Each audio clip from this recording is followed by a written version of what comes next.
Hello, my name is Scump, and the other day I lost something very near and dear to me. My dignity. As a result, I went on Steam to find some games to make me a respectable gamer again. I went through a lot of great games when I saw something. Oh, Huniepop's on sale. Fuck it. What? I already lost my dignity, might as well dump my sense of shame while I'm at it. So if you followed YouTube Let's Players in the mid-2010s, you've probably heard of Huniepop. For whatever reason, every popular YouTube Let's Player back in those days played this game. Which I find weird because this game is very unapologetically, unabashedly, a game made for...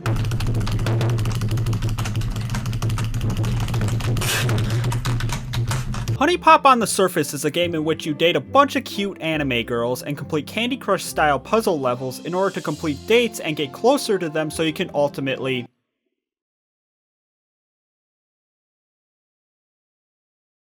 To an outsider, this is nothing more than another Gooner game, of which there are thousands on Steam and...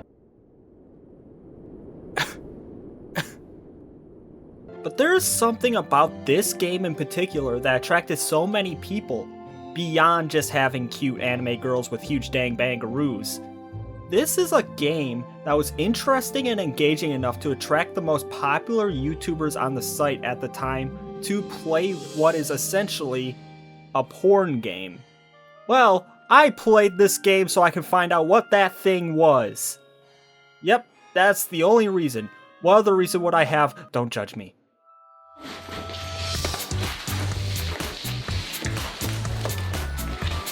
This game is extremely hard to talk about without sounding like I don't take showers, so I'm going to start this by reading you a poem. I never felt this way in my life. It didn't take long before I made you my wife. Got no rings and shit, just my main squeeze. Coming to the crib, even had a set of keys. In this poem, the great philosopher Biggie Smalls paints a vivid picture about the feelings he felt towards this single girl. Even when he was down on his luck, captured elegantly by the phrase, got no rings and shit, he still had his one girl, his main squeeze. A girl he would love until the end of time. A girl he didn't even plan on making his wife, as brilliantly captured by the preceding line. When I met you, I admit, my first thought was a trick. You look so good, I'd suck on your daddy's dick. So the story of Huniepop is that you're a sad, pathetic loser who can't pick up girls. Very relatable. But then one day you meet Q, a fairy sent on a mission to get you laid. To do this, you have to go on dates that involve playing Candy Crush style puzzles. From the outset, these puzzles are no different than your Candy Crushes or your Bejeweled type games. You are given a random assortment of tokens that you must match 3 or more of in a row to add to your score. Reach the score threshold within a certain number of moves, and you win. The main difference between this and a Bejeweled is the ability to move your pieces an infinite number of spaces either vertically or horizontally. This makes it so you're very rarely left with 0 options to match with, making the game more about choosing which pieces you want to match. Because these pieces are equated to specific traits: talent, flirtation, sexuality, and romance. There are also bell tokens that grant an additional move, and broken heart icons that subtract score if you connect them, purposely or not. There's also passion tokens which increase your passion level, which gives you a score multiplier for the rest of the date. All of these individual traits can be leveled up to give more score, and each girl has preferences as to which traits they favor. For example, Tiffany here likes flirtation but not sexuality, whereas Aiko here does not like flirtation and instead loves sexuality. This makes the ability to level up traits very important, because you have to choose which traits are going to be more important for you in your upcoming dates. You can increase a trait that might not give you as much so you aren't fully relying on their preferred traits, or you can just go hog wild on that preferred trait and hope for the best. But no matter what, you have to think about not only the girls you're looking at currently, but also the other girls you need to go out with to progress in the game. While you may do amazing with one girl because of your boosted stats, But that might leave you at a disadvantage when you go to another girl who might not like those traits you decided to level up. Especially if you get unlucky with the tokens you're given, or mess up really badly and match some of those broken hearts by accident. It's an interesting balancing act between which traits you want to prioritize, as well as making you think about each individual move, since you have to match specific token types, but you might accidentally match a broken heart, or further make other tokens unreachable. You also have to keep in mind that any token you move will push out of the way anything that would be in the way, making it so you can make sweeping changes from across the board, allowing for some devious combos, or completely fucking yourself over if you're not careful. So you have to balance each trait you want to prioritize, and better yet, which girls you want to prioritize. Cause there are 8 girls in this game, each of which have their own character traits and personalities. I mean, sure, almost all the girls are just one-note stereotypes, but they have enough characterization to make them interesting enough for me to have ones that I like and dislike. And since they're the main draw of the game, for obvious reasons, I should probably talk about them each individually, in order of how much I like them. At the bottom of the list is Jessie. She's a MILF porn star who makes me genuinely uncomfortable. Hun, do me a favor and help me out with my empty glass. Pretty please. Do I have the option of no? Ooh, MILF alert. No. Looks like a total cougar too. Fuck off!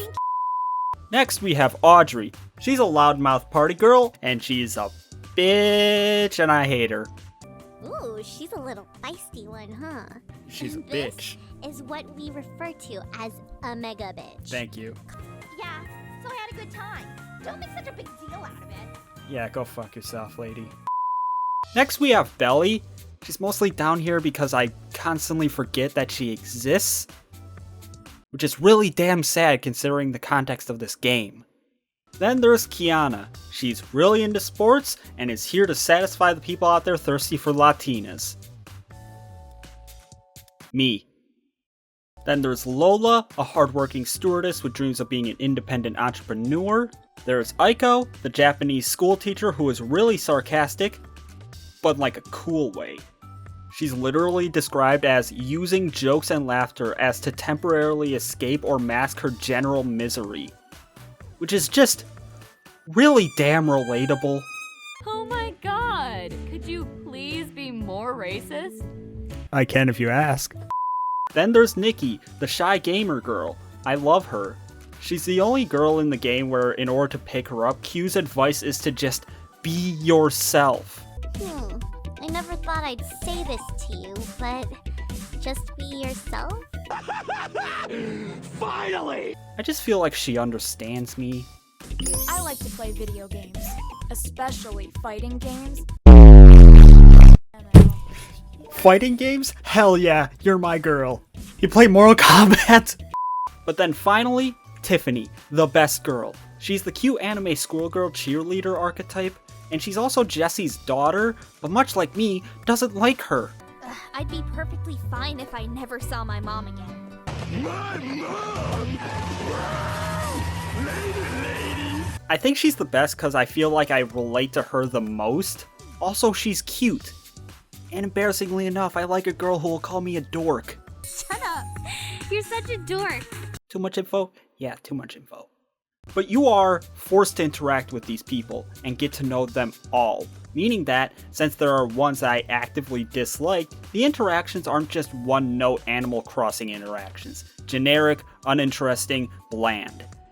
Like a conversation with ChatGPT, they'll just do everything in their power to be as unproblematic as possible, and as a result, you just get the most generic, bland, boring conversations ever. By contrast, you actually have to interact with these girls, and as a result, you, the player, get to form a dynamic between them. It's a pretty one-sided dynamic, but a dynamic nonetheless. And you interact with them, not only through dates, but also by talking to them and getting to know them outside of dates. Here you are given a prompt followed by a set of dialogue options. If you pick the one the girl likes, then you are rewarded with honey, which is your XP for the game. This is how you're able to purchase your upgrades and level up your traits. but by talking to them, you get to know some details about them, their traits, their personal lives, and other intimate details that allow you to form an opinion on them beyond just, I like this one because they're pretty. This is how you figure out that Tiffany and Jesse are mother and daughter and their personal drama between each other, Lola's entrepreneurial ambitions, and also personal dynamics and friendships between the characters since a lot of them are linked in that way. This game is also very self-aware about its own existence, as Q in particular constantly makes snarky remarks and acknowledging, yep, we're here to see some titties. Enjoying the view? Whoa, is this chick serious? That schoolgirl uniform is a little on the nose, don't you think? I love me some chocolate. Shut the fuck up. It's like those clips you see floating online from pornos where you can tell the writers were like, yep, this is what I'm doing with my life. It's the bathtub lifeguard scenario, except through the whole game. I'm not at the beach, this is a bathtub. In addition, each date allows you to bring gifts that give you a special ability you can use once per date. You get these gifts by buying the girls gifts that they love outside of dates, which unlocks these special date gifts for you. You buy these non-date gifts using money which you collect by completing dates, successfully or not. Why you get paid for going on dates with people? I don't know. But this adds another level of strategy to these dates because you have to decide when the best time to use those items are. Especially when in order to use them you need to connect enough of these teardrop looking sentimentality tokens. The powers of these gifts can remove certain tokens from the board, replacing them with more useful ones, such as move tokens, or other very powerful abilities that are basically essential for completing dates, especially later on. For example, the first gift you get replaces all broken hearts on the board with passion hearts, an ability I use for most of the game because fuck those broken hearts. These gifts are crucial for completing dates, but they can also majorly backfire if you're not careful about when you use them. But once you complete 4 dates with a girl, you go back to your place and play Smash Bros with them.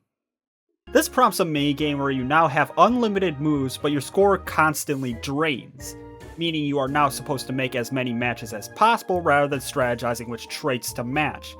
It's an interesting flip of gameplay, and I'm not just saying that because I'm watching a girl hit a mean stanky leg. Are you winning, son?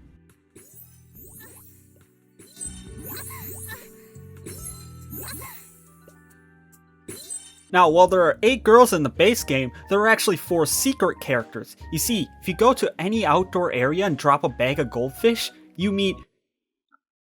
oh no. But if you go to the beach at night with this strange device you get from Q, you get... okay, the devs might be a Mass Effect fan, I respect that. My FBI agent is looking at me through my computer screen like Ice Cube in the new World of Worlds movie though. It's you! But by wooing one girl, you're given access to Q, the fairy who's been helping you through the game. By wooing every base game girl, you get access to the Goddess of Love Venus. This game is ridiculous. Once you become Kratos and conquer the gods themselves, you're given the final objective before completing the game. Basically, after you conquer each of the girls, you get their panties. Giving all the panties to Q, you finish the game.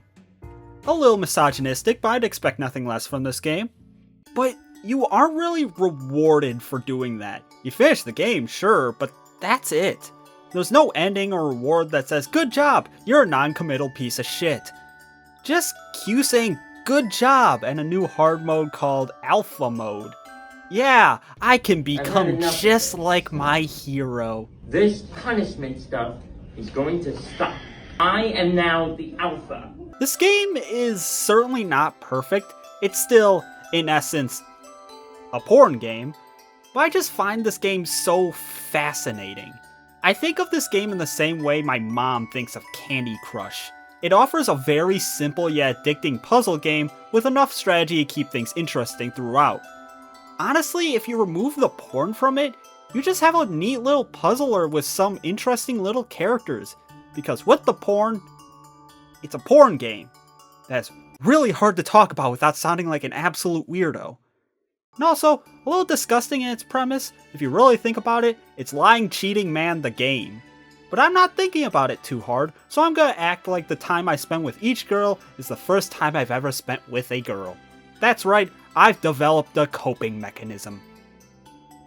And I mostly say that because building a relationship with the girls, creating a dynamic with them, and finding that one character you can connect to is really interesting.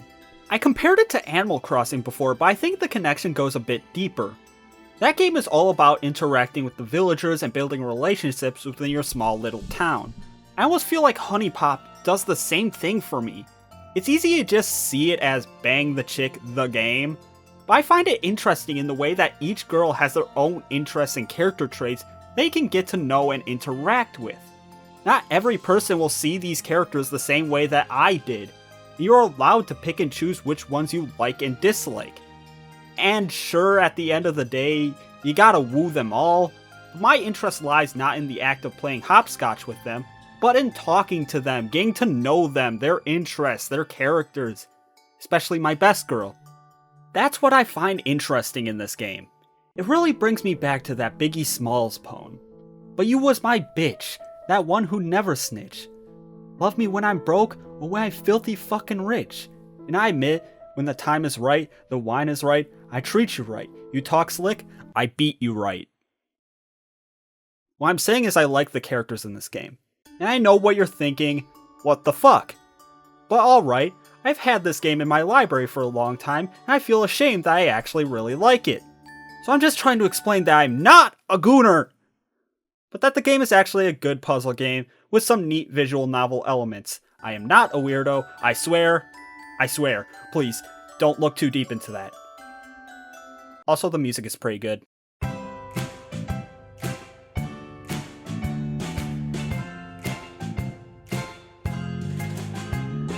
But then they made a sequel. Man, did they make a sequel. Huniepop 2 Double Date is a blight on humanity. But I can't talk about that one yet because I have to first talk about the spin-off, HunieCam Studio. Thank God, I get to spend a bit more time without Huniepop 2 occupying space in my brain. Unlike Huniepop, this game is a management sim based on running a porn studio. You recruit a cast of characters from the first game, as well as characters that would later appear in Huniepop 2, or others that appeared in this game and never again. Now, is there legitimacy for characters like Tiffany or Nikki going into porn? Probably not. Especially since Tiffany in particular despises her mother because she is a porn star. I make very special movies for my fans. Unfortunately, my daughter doesn't really speak to me anymore.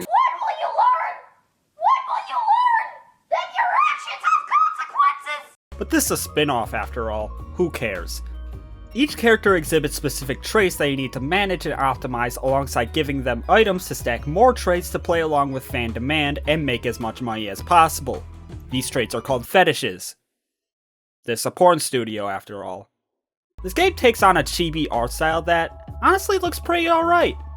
And unlike the other Huniepop games, there is basically zero nudity and no actual porn. There are sexual themes, sure. You're running a porn studio, but there's no real nudity. There are still suggestive pictures, but still not porn. You manage this porn studio for 3 weeks, or 21 days, before you're given a rank based on your performance. There are also clicker game aspects to it and resources to manage with the girl's energy and items, but it's not exactly like a super complex game to wrap your head around. Like the first game, it is a very simple game, but it is still fun and addicting. So what more can you really ask for? A single run takes about 1 to 2 hours, so it is very short and sweet. But the ultimate goal of the Diamond Trophy did take me a couple attempts, and it was a fun little challenge. I am the supreme lord of the porn industry. I am a juggernaut. This game was certainly fun enough to warrant a playthrough or two, especially when a playthrough isn't very long at all. But hey, I like a good management sim. I haven't played many of them, but I do enjoy them. I played my fair share of Thrillville, City Skylines, and plenty of others. So I think I can say, with confidence, this is a pretty good one. It's short, sweet, and fun. And also easy to defend because there's actually zero goon material to it. And there are also 18 girls in this game. I said before, there are more than just OG Huniepop characters in this. Some of them went on to appear in the sequel. Damn it, I'm thinking about the sequel again! Well, might as well stop stalling in that case. Phone call, Mr. Plankton. I'm over here stroking my dick. I got lotion on my dick right now. I'm just stroking my shit. This is the game's intro. Deep within the endless sea of stars stirs an ancient evil forgotten by time. Am I playing Huniepop or Doom? Against all the evil that hell can conjure, all the wickedness that mankind can produce, we will send unto them only you. Rip and tear until it is done. This game's problems comes down to one thing. Overcomplication. This already sucks. Like, it kinda fucked up what I liked about the first game. Wow. The main change in gameplay is this double date gimmick. But this isn't a double date in the cool, I'm gonna take my girlfriend to hang out with my friend and his girlfriend kinda way. At least I think it's cool. I wouldn't know. I have neither friends nor a girlfriend. That's why I play Huniepop. No, by double date it means dating two people at once. Not only does that make this nearly impossible to get to know these people as individuals, but it also makes the gameplay of the puzzles complicated as hell. You see, in these puzzles you have to focus on both girls, and each of them has a certain amount of stamina. Once they run out of stamina, they become tired and keep you from interacting with them until they recover 4 bars of stamina, which takes 4 moves. If both girls get tired at the same time, it's an instant failure. I also don't know where else to say this, but there are also new stamina tiles that recover stamina. This is all well and good, but my problem with this system is that larger moves take more stamina, which is stupid. It punishes players for making smarter, more difficult moves. Why would you do that? And focusing on 2 girls means focusing on 2 girls' specific preferences at the same time. That part isn't so bad, but what complicates things is the new gameplay feature of baggage. You see, if you try to get to know the girls, you unlock baggage, which are debuffs while you play the dates with those girls. These offer little challenges that add a neat little bit of strategy to gameplay, like making it so specific tokens don't affect a certain girl, meaning you have to switch, or making it so you can't focus on a specific girl for too long. The stupid ones are any of them that involve the stamina system, because I already dislike the stamina system for punishing players for making smarter moves. And making the system harder to deal with is just not fun. Like Jessie's emphysema, which gives a 20% chance she doesn't recover stamina from a move. But with my luck, it's more like 90%, because fuck me. Girls also automatically lose all stamina when you match Broken Hearts, which makes the already punishing Broken Hearts even more punishing. This also means that if you're unlucky enough, you can lose a date from a single wrong move that might be completely out of your control. This is compounded with the way that they switch up the shop. You see, every item is purchased from the same shop with randomized items. Unique items, food, date items, etc. all exist in the same randomized pot. This includes your level up items, because in this game, in order to level up your traits, you have to buy items and give them to specific people to gain XP for that trait. Not even a level up, XP. These come in the form of smoothies you need to give people that like that trait in order to level up your trait. There are also shoes that are unique items for individual people to level up power tokens, and unique gifts. But getting these gifts in the shop is RNG. You cannot level up your traits without these items, leaving you completely helpless against the game's challenges if you get fucked over by the RNG of the shop. Or better yet, if you had already spent your money on date gifts or other items just to survive. And guess what else? Giving gifts like those items uses stamina. The same stamina you need for dates. Why the hell would you make that a thing? So not only does talking to the girls run the risk of getting baggage, which can compound and completely fuck you over, it also drains stamina, and giving gifts also drains stamina. The stamina is essential for dates. What the fuck?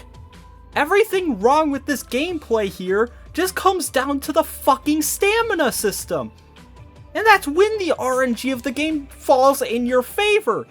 So much of the game falls to RNG that most of the challenge comes from dealing with the things that are completely out of your control. To the point where losing no longer feels like I messed up, but more like I got fucked by the RNG. Which was a thing in the first game too, especially with the broken heart spawns being unavoidable sometimes, but that feeling of helplessness at being completely unable to do anything against the RNG is so much stronger in this one. Between the shop RNG and the date RNG, it's ridiculous how much of this game just feels like it falls to random chance over actual skill. And the whole baggage system, while I like the neat little gameplay modifiers it adds, I also can't help but feel like it discourages you from talking to the girls, even if earning baggage also allows you to use another date item. Speaking of which, let's talk about the bullshit way gifts work. You see, gifts can only be used if you equip them to the inventory of the specific girl you're going for. But they can't be touched after a date is completed, meaning if you use an item on a girl during a date, the only way to get it back is to find them at a different time. That item is locked there until then. But fucking why? It just makes it so I constantly have to remember where the hell I put the gifts that I want to use. And also makes it so I can't put together a universal strategy and have to keep making shit up on the fly using the bullshit shop RNG. Hope I get a good date gift. If not, fuck. Especially with how essential gifts are to completing dates, make it so that you have to keep settling for gifts that may or may not even help you is a huge oversight. And it's not like this makes me want to experiment with gifts, it just makes me go, God, if only I had the item right now that I left with the other girl. It's such a stupid and completely useless change. And they only made it work this way so that the baggage wasn't a complete detriment.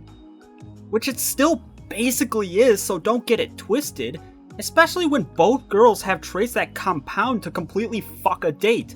Like I had to deal with Jessie not being able to use sexuality tokens, and Lailani also not being able to use sexuality tokens.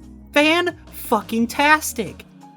Also, the sex minigame happens after every 2 dates instead of 4, which makes the fact that this is a porn game completely unavoidable. I cannot play this game without it being a porn game. Hey, Jimmy, give me a cheese with nut. Nothing. And even if I didn't care about the gameplay and just wanted to see the girls, well, I can't do that either because these girls all fucking suck. Like, there are 24 combinations of girls you can get with in this game, which means that with 24 combinations and 2 dates each, you're going on the same amount of dates as in the first game. Only the dates are nowhere near as enjoyable, and the game is still multiple hours longer because it's padded by all the bullshit new mechanics. And when those 24 combinations of girls consist of 12 of the most annoying fucking characters on the planet, I don't want to be here! Like, these characters consist of an annoying weeb girl who doesn't shower, a stereotypical hood rat Mexican girl who steals things, and worst of all, the return of the MILF girl from the first game who made me uncomfortable. Seriously? There are 2 returning girls from the first game, and one of them is the one I liked the absolute least. Fuck me! Not literally. Of the 12 girls in this game, I can confidently say I liked 3 of them. I think Lailani is cute. Ashley I didn't like at first, but she kinda grew on me because I think she's funny. And Lola was a character in the first game, so that doesn't count! They also incorrectly call her a snow bunny despite her being, you know, I don't think the devs know what that word means. The thing that made the first game work for me was that, while the end goal was sex, the characters were characters that felt like they existed for more than just banging their brains out. In this game, that's all they are, just vessels for hot, steamy sex. Hey, give me a nut. Nothing. And other than the whopping 3 characters I actually liked, I hate them all. Like, they have an Arab girl who's addicted to sex, and I hate every interaction with her. Can you guess what number I'm thinking of? I'm gonna take a wild fucking guess. 69? Fuck you. Not just one, but 2 MILF characters that make me extremely uncomfortable. Oh no, there's 2 of them. That's not what I was thinking. But Q, she's married. So? I know a sugar baby when I see one. Oh, shut the fuck.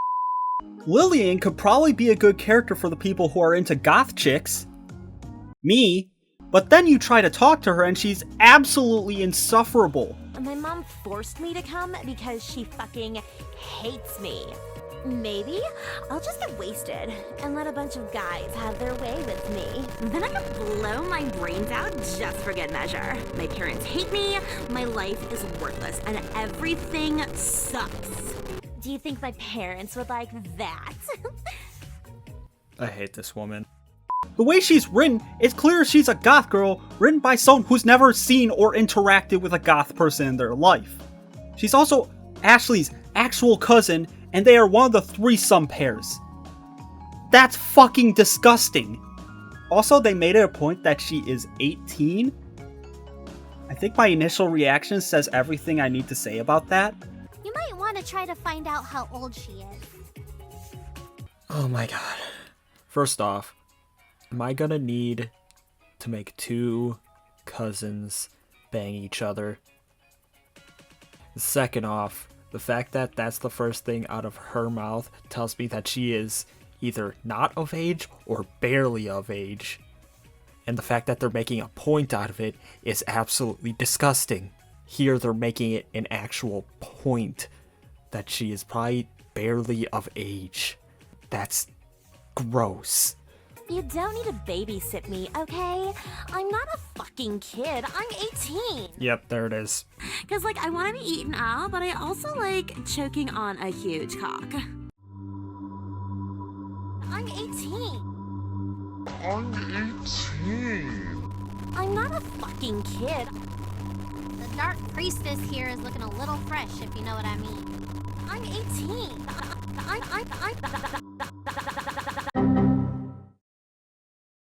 I mentioned the weeb girl already, but one of her baggage traits is literally annoying as fuck. That says way more than I ever could possibly say. Sugoi! And then there's Polly. Oh. That's not a good sign.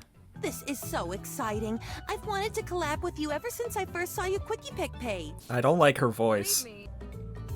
Huh. That's weird. How come the honeybee isn't registering this chick? Oh god, no!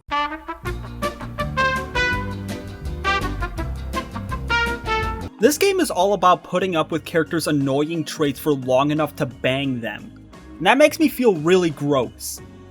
As if the idea of playing a porn game doesn't do that enough. At least with the first game, I actually liked more than 3 fucking characters, and at least I can choose to be happy and monogamous. I just want to be happy with the people I care about, alright? But now I have to have a threesome with a trash bag and a used cum sock. So even if I wanted to just be with Lailani, I can't, because I have to be with her and the annoying weeb girl. Even Q's snarky remarks make a comeback, but there's something about the way that they're handled in this game that just really gets on my nerves. I mean, it certainly wasn't good in the first game, but in this game it's so much worse despite it basically being the exact same. This is the kind of chick that's so hot, you almost wouldn't mind getting the herp from her. I would suck her knees. I would chug a 2-liter of her genital juice like I was a competitive fucking eater. I get it! Maybe it's the lack of good characters surrounding those remarks. Like when she makes a boner reference and sex jokes about a girl that I don't like, it just kind of makes me feel gross. Like it's reminding me how much I do not want to bang them. Like, the first game's characters also had their fair share of baggage, but they existed to add to the character, not to make an already annoying character more annoying. And even if I like these characters, the game writes them as if they don't actually give a shit about me. It feels less like I'm wooing a girl, and more like they're wooing each other. It seriously feels like I'm in a cuckold relationship with a lesbian couple. they bang each other, and I sit in the corner going, yeah! I support this! And I know I sound like such a prude saying that. Like, I like monogamy. I'm also a fucking loser. You're also playing a porn game. What did you expect? But what I liked about the first game is that you can play it without the porn aspect and still find enjoyment in the characters and the simple puzzles. The second one made all the characters suck, made it extremely hard to get to know individuals since they're always in a pair, and overcomplicated the puzzles to no end. But it does have a pretty wild story, so I guess I should talk about that. So the ultimate goal of the game is that there are two ancient beings called the Nymphogen that are awakened from their ancient slumber. And the only way to put them back to sleep is to bang them back to sleep. So Kyo recruits you to go to the beautiful tropical island of Pina de Puna. You fucking kidding me? So that's why you have to go on these double dates. There are two Nymphogen, you need to be powerful enough to bang both of them at once. Is it weird to say that it feels like we kinda jumped the shark here? Like somehow banging the goddess of love in the first game feels more justified and grounded than this? These two don't even feel like they're in the same universe. This just seems like a bit too much, but whatever, bang the Nymphogen into submission. It's actually a really neat final challenge. Basically, you have to go on 4 dates in a row with a set number of moves, but the dates that you go on are random picks from the 12 girls that you had previously dated. This includes their baggage, trait preferences, and even the items that you have attached to them. This makes it so you kinda have to think on the fly as to how you play each of the 4 dates that are selected, especially when you have to deal with baggage combinations you never had to deal with before. It's a cool challenge, especially since it's also brutally hard, and man, pulling it off is so satisfying. This is the only real moment in the game where I thought that the addition of needing to equip items to specific girls really worked. The strategy and preparation needed to properly set yourself up for this encounter is really fun and interesting. Still hate the stamina system though. And getting those items that you want is still a fucking nightmare. Huniepop 2 brings a lot of new things to the table. Some of them are kinda neat, and others are so dumb. It seems that in an effort to one-up everything that the first game did and be bigger, badder, and edgier, it ends up losing what made that first entry worth a damn to begin with. And what made that first entry special was its simplicity. I mean, that's why I liked the first game. Like, your mom doesn't like Candy Crush because of its deep layered gameplay, it's because it's simple and fun. That's now the 5th time I've mentioned Candy Crush, I am so sorry. Huniepop 2 is just too big for its britches. It did some good, but so much bad, and ruined the simple fun of the first game. But as much as I shit on this game, at the end of the day it is still a fun little puzzler. But I don't think I will ever think about it again, much less in the same way I think about the first one. In fact, just for fun, here's a tier list of the characters in Huniepop 1 and 2. As you can see, Huniepop 2's characters ain't faring too well in the rankings. I mean, I, at the very least, finished the game, but I also finished Sneak King on the Xbox 360. I even got all the achievements for it. Ladies, settle down, there's plenty of me to go around. Seriously, settle down. Please, have mercy! Get off of me! Please! I have a gun! I've come. The Huniepop series is an odd collection. The initial entry, as well as the HunieCam spin-off, are kind of guilty pleasures of mine. They aren't groundbreaking or high pieces of art, but they are simple and effective at what they set out to do.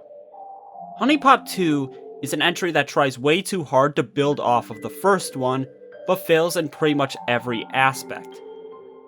But I feel like every great series has to have that one entry that wasn't great. Every Dead Space has to have a Dead Space 3, every Last of Us has a Last of Us 2, and every Five Nights at Freddy's has a sister location. What I'm saying is that Huniepop, despite the fact that it is, by all extensive purposes, a porn game, is also a pretty decent little game that I find enjoyable despite the fact that it is, admittedly, a porn game. The HunieCam spin-off is also pretty decent despite the fact that I kinda glossed over it. It is still pretty fun. And while I didn't like Huniepop 2 nearly as much as either of the other games, I still find the Huniepop series as a whole infinitely fascinating. It is a series that is very ham-fisted in its promiscuous nature. It knows that it's a game made by degenerates for degenerates. So they crafted a game with self-aware dialogue, snappy characters, and simple yet engaging gameplay. And while the game is porn, I can't help but find comfort in both the gameplay and its characters. They were cute, engaging, and had interesting lives and habits outside of just playing Pokemon Go. And finding that person you care about wholeheartedly is truly one of the greatest things you can find in life. For as the great Biggie Smalls said, we lied together, we cried together. I swear to God, I hope we fucking die together. Just me and my bitch. Oh wow, my dignity just texted me back. It is currently on vacation in Thailand. Yeah, Chiz never coming back.